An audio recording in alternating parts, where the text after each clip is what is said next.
Lấy một này. Hàng lý à? Giờ nó bong thì mang tất như bong. Nhắm đây. Bỏ chanh hăng ra ngọc. Ăn lại nó bỏ nó ba. Có lẹ lại nó bỏ nó. Bình bị mai nhá bong xăm rồi nè bỏ hea à. Lẹ. Ôi ya bạp đây tầm ơi. Ale. Phụ Adam ơi bê đê. Po cái đá cây đang chặt ra Adam ơi bà. Blir. Mềm ha. Có bong tiếng họ, kỹ năng có bong họ. Nè, bố hả? Bố. Có bong có tiếng họ. Kỹ năng họ, kỹ năng ranh họ.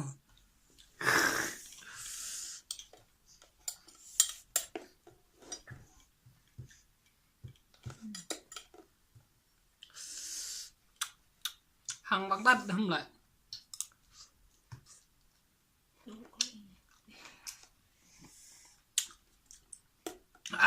Sắm đây. Sắm mình hăng mình hâm le em tao thấy chịu đi. Ngoài ta đây hắn nè.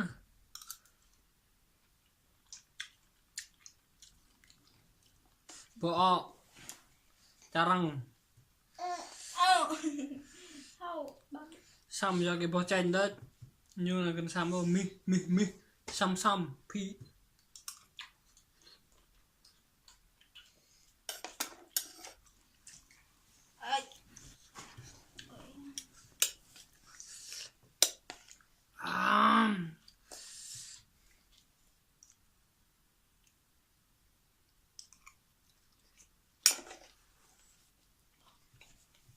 Ăn hết đi chú.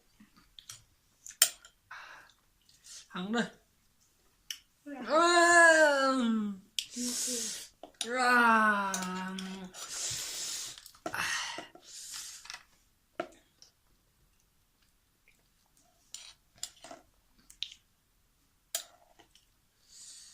Ya bir.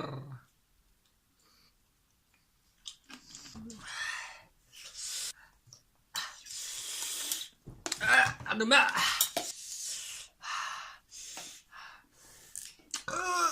Nè ho, năm ran là 11 xăm ho, kịt ho, còn mai bài.